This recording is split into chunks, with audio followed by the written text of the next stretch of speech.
నమస్కారం. నేను మీ సిరి. Welcome to నిన్ను కోరి. ఈరోజు కథ ప్రణయమా ప్రళయమా పార్ట్ 3. రచించిన వారు బృందా గారు. ఇక కథలోకి వెళ్తే చీర కట్టుకోవడం రాక విసుగ్గా చీర మొత్తం తీసేసి పక్కన పడేసింది ఆరు. డోర్ కొట్టిన సౌండ్ వినిపించడంతో ఉలిక్కిపడి డోర్ వైపు చూసింది. దేవుడా, అభి వచ్చేసినట్టున్నాడు. ఇప్పుడేం చేయాలి అని కంగారుగా చీర చేతిలోకి తీసుకుంది. ఆరాధ్య, ఓపెన్ ది డోర్. అభి గొంతు వినబడి చీర సోఫాలో పడేసి సోఫాలో ఉన్న బెడ్షీట్ నిండుగా కప్పుకొని డోర్ ఓపెన్ చేసి డోర్ పక్కకి దాక్కుంది. డోర్ ఓపెన్ చేసిన అభి ఆరు కోసం గదిలో స్కాన్ చేస్తూ తెల్లని బెడ్షీట్ కప్పుకొని డోర్ వెనక దాక్కున్న ఆరుని చూసి ఉలిక్కిపడ్డాడు. ఆరు కలువల్లాంటి పెద్ద కళ్ళను టపటపలాడిస్తూ బెదురుగా చూస్తుంటే అతని వీపుపై చేతితో తట్టుకొని, నువ్వేంటి దయ్యంలాగా ఇక్కడ నిలబడ్డావు అన్నాడు ఆరుని తదేకంగా చూస్తూ. అంటే అది చీర కట్టుకుని కింద పూజకి రమ్మన్నారు. నాకేమో చీర కట్టుకోవడం రాదు. మీరు సడన్గా డోర్ కొట్టేసరికి ఏం చేయాలో తెలియక అని ఆగిపోయింది బిడియంగా చూస్తూ. ఉఫ్, సరే పిన్నిని పిలుస్తాను. కిందకి వెళ్ళాడు అభి. పూజ కోసం అన్నీ సిద్ధం చేస్తున్న వసుధ దగ్గరికి వెళ్ళాడు. గుడ్ మార్నింగ్ అభి, ఇంకా రెడీ అవ్వలేదేంటి? పూజకి టైం అవుతుంది కదా అడిగింది వసుధ. రెడీ అవుతా, కానీ తనకి సారీ కట్టుకోవడం రాదట. కొంచెం వెళ్ళి ఆ పనేంటో చూడు పిన్ని అన్నాడు తనకి మాత్రమే వినపడేలా. మీ ఆవిడకి సారీ కట్టుకోవడం రాదా? సరే నేను కడతానులే ముసిముసిగా నవ్వుకుంటూ అభితో పాటు వెళ్ళింది. లోపలికి వచ్చిన వసుధను చూసి సోఫాల నుండి లేచి నిల్చుంది ఆరు. అభి టవల్ తీసుకుని వాష్రూమ్కి వెళ్ళిపోగా ఆరు అవతారాన్ని చూసి వస్తున్న నవ్వు ఆపుకొని, టెన్షన్ పడుకు. పెళ్ళైన కొత్తలో నాకు చీర కట్టుకోవడం రాదు. కొన్ని రోజులు అత్తయ్య కట్టింది, నేను నేర్పిస్తాలే అంది చీర చేతిలోకి తీసుకుని. వసుధ నవ్వుతూ ఆప్యాయంగా మాట్లాడుతుంటే ఆరు మనసు కొంచెం తేలికపడింది. థ్యాంక్స్ ఆంటీ అంది చిన్నగా నవ్వుతూ. నేను అభికి పిన్నిని, నీకు చిన్నత్తయ్యని అలానే పిలవాలి. సరే చిన్నత్తయ్య. ఆరు బెడ్షీట్ తీయడానికి సిగ్గుపడుతుంటే, పర్వాలేద్ది, త్వరగా రెడీ అవ్వాలి, పూజకి టైం అవుతుంది అంది. ఆరు బెడ్షీట్ తీసి పక్కన పెట్టేసి గుండెల మీద చేతులతో అడ్డుపెట్టుకుంది. వసుధ నవ్వుకొని చీర కడుతూ ఉంది. నిన్న అంతగా గమనించలేదు, కానీ చాలా అందంగా ఉన్నావు. మా అభికి సరిజోడి అంది నవ్వుతూ. ఆరుకి నవ్వాలో ఏడవాలో అర్థం కాక మోహం ఎలానో పెట్టింది. చీర కట్టేసి త్వరగా రెడీ అయ్యండి హడావిడిగా కిందకి వెళ్ళిపోయింది వసుధ. అమ్మయ్య అనుకుని డ్రెస్సింగ్ టేబుల్ ముందు నిలబడి రెడీ అవుతూ ఉంది. అవి స్నానం చేసి ఆరు ఉన్న విషయం మర్చిపోయి ఎప్పటిలాగే టవల్ కట్టుకుని గదిలోకి వచ్చాడు. అభిని అలా చూసిన ఆరు చటుక్కున చేతితో కళ్ళు మూసుకొని వెనక్కి తిరగగా అభి కూడా కంగారుగా మరోవైపు తిరిగాడు. చా, తను గదిలోనే ఉంది కదా. రాను రాను గజనిలా తయారవుతున్నాను. తల కొట్టుకుని వెనక్కి తిరిగి చూశాడు. ఆరు అటువైపు తిరిగి కళ్ళు మూసుకుని ఉంది. ఫాస్ట్గా డ్రెస్ వేసుకొని, ఇక నువ్వు రెడీ అవ్వచ్చు అన్నాడు. ఆరు మెల్లిగా కళ్ళు తెరిచి మిర్రర్లో చూసి రెడీ అవుతుంటే అభి తన వెనుక నిలబడి మిర్రర్లో చూస్తూ క్రాఫ్ సెట్ చేసుకుని నుదుటిన చిన్న బొట్టు పెట్టుకున్నాడు. నేను రెడీ, వెళ్దామా అన్నాడు మిర్రర్లో నుండి ఆరు వైపు చూస్తూ. వెళ్దాం అని తలాడించి అభితో పాటు కదిలింది. గోల్డ్ కలర్ కుర్తా పైజామాలో 6 అడుగుల ఎత్తుకు తగ్గ ఫిజిక్, నల్లగా ఒత్తుగా ఉన్న సిల్కీ హెయిర్, మగసిరి ఉట్టిపడే మీసం కట్టు, ట్రిమ్ చేసిన గడ్డంతో నిండు చంద్రుడిలా వెలిగిపోతున్న Abhimanyu. Pink border parrot green colour పట్టుచీర, క్లిప్ పెట్టి వదిలేసిన నడుం వరకు ఉన్న జుట్టు, పాల మీగడ లాంటి మేని ఛాయతో అందంగా ఉన్న వదనం, మెడలో మెరిసిపోతున్న పసుపుతాడు, అరవిరిసిన మల్లె పువ్వులా ముద్దుగా ఉన్న ఆరాధ్య. ఇద్దరూ జంటగా మెట్లు దిగి వస్తుంటే అందరి దృష్టి వీళ్లపైనే ఉంది. జానకి వసుధ చిరునవ్వుతో చూస్తుంటే వైదేహి గుర్రుగా చూస్తుంది. ఇక మిగతా వారు ఏ భావన లేకుండా చూస్తున్నారు. తమ వైపే చూస్తున్న అందరి చూపులకి ఆరోకి టెన్షన్ పెరిగిపోగా తల వంచుకుని బిడియంగా అవి పక్కన నిల్చుంది. ఏమ్మా కొత్త కొడలా, అత్తారింట్లో పద్ధతుల గురించి మీ అమ్మ నీకు ఏమి నేర్పించలేదా అడిగింది వైదేహి చిరాగ్గా చూస్తూ. ఆరు టెన్షన్గా చేతులు నలుపుకుంటూ ఉంటే, మామ్ ఇప్పుడు ఇవన్నీ ఎందుకు, త్వరగా పూజ మొదలుపెట్టండి, నేను ఆఫీస్కి వెళ్ళాలి అని అభి అనడంతో అమ్మయ్య అనుకుని మనసులోనే అభికి థ్యాంక్స్ చెప్పుకుంది ఆరు. రండి రండి, పూజకి టైం అవుతుంది. ఇద్దరిని పూజలో కూర్చోబెట్టింది వసుధ. అమ్మ వాళ్ళు ఇంకా రాలేదా డల్గా చూస్తున్న ఆరు మనసు అర్థమైన దానిలా తన పక్క కూర్చొని, మీ వాళ్ళు వచ్చేస్తున్నారు, 5 నిమిషాల్లో ఉంటారు అంది వసుధ. ఆరు మనసు కొద్దిగా కుదుటపడింది. బాబు, అమ్మాయికి బొట్టు పెట్టండి పంతులు గారు చెప్పడంతో కుంకుమ తీసుకుని ఆరు నుదుటి మీద పెట్టగా ఆ స్పర్శ కొత్తగా అనిపించింది ఆరుకి. తనకే తెలియకుండా తన కళ్ళలో నీళ్లు తిరిగాయి. అభి వైపు చూస్తూ ఉంది. పాపిట్లో బొట్టు పెడుతూ ఆరు కళ్ళలోకి చూశాడు అభి. ఇద్దరి కళ్ళు ఒక్క క్షణం కలుసుకొని మళ్ళీ విడివడ్డాయి. మనసంతా గందరగోళంగా ఉన్నా పంతులు గారు చెప్పినట్టు పూజ చేస్తున్నారు ఇద్దరు. కారులో అభి ఇంటికి చేరుకున్నారు ఆరు పుట్టింటి వాళ్ళు. విశాలమైన ప్రాంగణంలో స్విమ్మింగ్ పూల్, గార్డెన్ లాంటి అన్ని హంగులతో సర్వాంగ సుందరంగా ఉన్న పెద్ద భవనాన్ని అబ్బురంగా చూస్తూ లోపలికి నడిచారు మీనాక్షి వాళ్ళు. వాళ్ళని చూడగానే మోహం మార్చేసింది వైదేహి. రండి ప్రసాద్, ఎదురెళ్ళి సాదరంగా లోపలికి ఆహ్వానించాడు మహేంద్ర. ఇంట్లో అందరినీ ఒకరికొకరు పరిచయం చేసి పూజ ఇందాకే మొదలైంది, వెళ్ళి కూర్చోండి అన్నాడు. పూజలో కూర్చున్న ఆరుని కళ్ళ నీళ్లతో చూస్తూ పక్కనే వచ్చి కూర్చుంది మీనాక్షి. అమ్మా వచ్చేశారా? నిశ్చింతగా ఊపిరి తీసుకుని సంతోషంగా నవ్వింది ఆరు. పూజ మీద దృష్టి పెట్టు అంది మీనాక్షి మెల్లగా. సరే అన్నట్టుగా తల ఆడించి పూజలో నిమగ్నమైంది. ప్రసాద్, అక్షయ్ వెనకాల కూర్చుని చూస్తున్నారు. పార్వతి, జానకి సోఫాలో కూర్చొని ఒకరి కుటుంబం గురించి మరొకరు చెప్పుకోవడంలో మునిగిపోయారు. ఫోన్ రావడంతో బయటికి వెళ్ళి ఇంటి ముందు అటూ ఇటూ తిరుగుతూ ఫోన్ మాట్లాడుతున్నాడు అక్షయ్. గార్డెన్ నుండి పూలబుట్ట తీసుకుని ఇంట్లోకి వస్తున్న నిత్య చూసుకోకుండా అక్షయ్కి తగిలి పడబోగా వెంటనే అలర్ట్ అయిన అక్షయ్ ఆమె నడుం చుట్టినట్టుగా పట్టుకొని పడిపోకుండా పట్టుకున్నాడు. నిత్య స్లిప్ అవడంతో పైకి ఎగిరిన పూల బుట్టలోని పూలన్నీ ఇద్దరి మీద వర్షంలా కురిశాయి.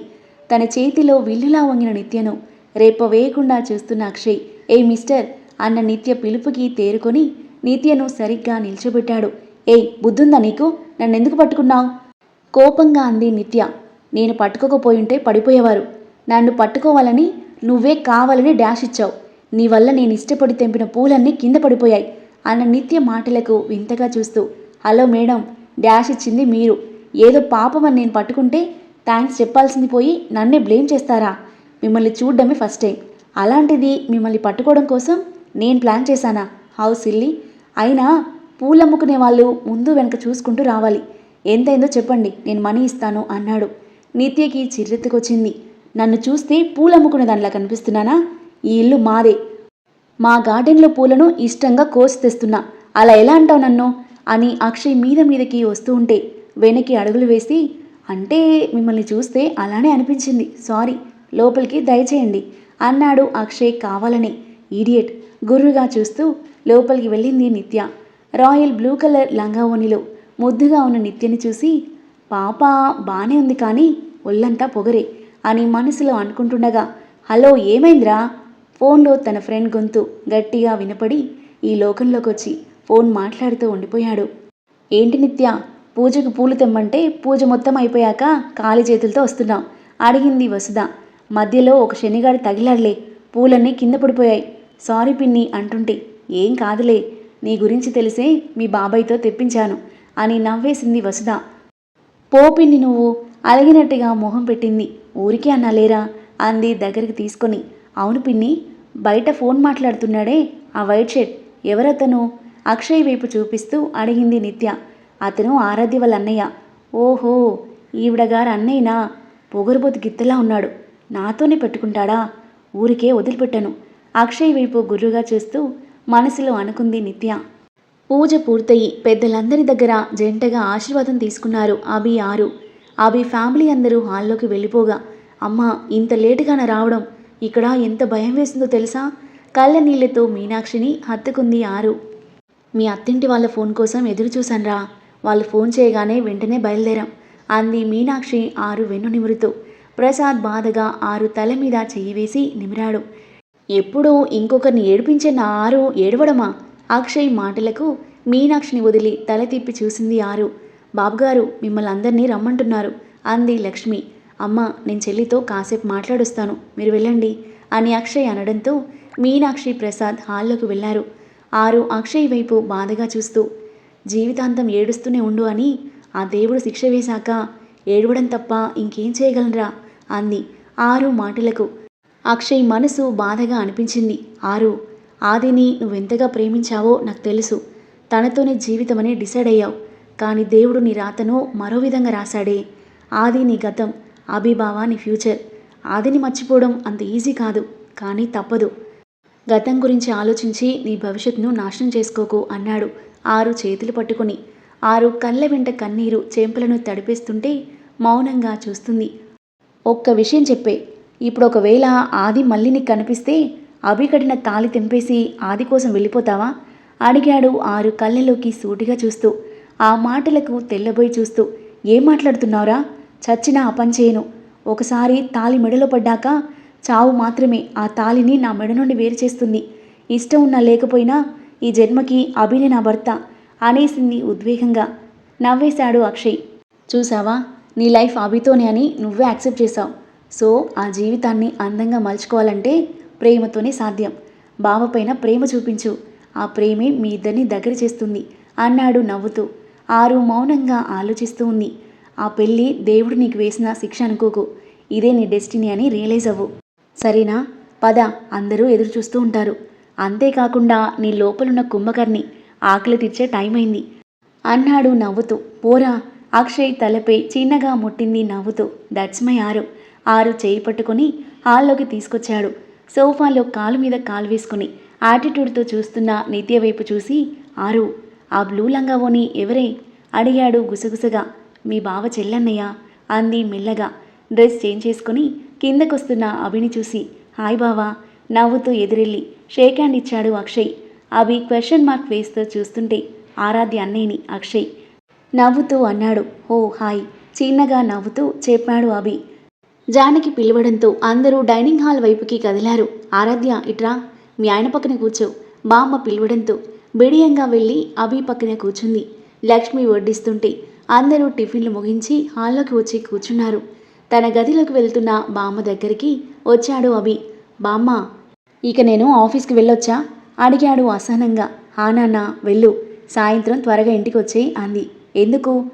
మళ్ళీ ఏమైనా పూజ ఉందా అడిగాడు చిరాగ్గా ఫేస్ పెట్టి. అవునాన్నా, మీ దంపతులిద్దరూ ఏకాంతంగా చేసే పూజ ముసిముసిగా నవ్వుకుంటూ అన్న బామ్మ మాటలకు విచిత్రంగా చూస్తూ, ఏం పూజలో ఏంటో చిన్నగా నిట్టూరుస్తూ, మామ్ నేను ఆఫీస్కి వెళ్తున్నాను వైదేహితో చెప్పేసి మీనాక్షి వాళ్ళతో మాట్లాడుతున్న ఆరు వైపు ఒక లుక్ ఇచ్చి బయటికి వెళ్ళిపోయాడు అభి. చూసావా ఆరు, బావ చూపులతోనే బాయ్ చెప్పి వెళ్తున్నాడు అన్నాడు అక్షయ్ నవ్వుతూ. ఆరుకి మాత్రమే వినపడేలా. ఆరు మౌనంగా చూస్తూ ఉండిపోయింది. ఆరు, బయటికి వెళ్ళి కూర్చుందనరా. ఆరుని తీసుకుని బయటకొచ్చింది మీనాక్షి. ఇద్దరూ గార్డెన్లో కూర్చున్నారు. ఆరు, అల్లుడు గారు బలవంతంగా పెళ్లి చేసుకున్నారు కదా, నీ మీద ఏమైనా కోప్పడ్డారా? తన అనుమానం వెలిబుచ్చింది మీనాక్షి. లేదమ్మా, ఏమనలేదు. అత్తయ్య ఒకరే కొంచెం కోపంగా మాట్లాడుతున్నారు, మిగతా వాళ్ళు ఏమనలేదు. చిన్నత్తయ్య బాగా మాట్లాడుతుంది, నాకు మార్నింగ్ చీర కూడా కట్టింది అంది ఫ్లోలో. సరేలే, నైట్ అంతా ఇక్కడ ఇలా ఉన్నావేమో అని అసలు నిద్రే పోలేదు. మీ అత్తింటి వాళ్ళు గొప్పవాళ్ళు, ఆస్తిలోనే కాదు వ్యక్తిత్వంలో కూడా. నీ జీవితానికి మచ్చ రాకూడదు అని మహేంద్రన్నయ్య గారు అల్లుని ఒప్పించి పెళ్లి జరిపించారు. వారి గౌరవాన్ని నమ్మకాన్ని కోడలుగా నువ్వు నిలబెట్టాలి తల్లి.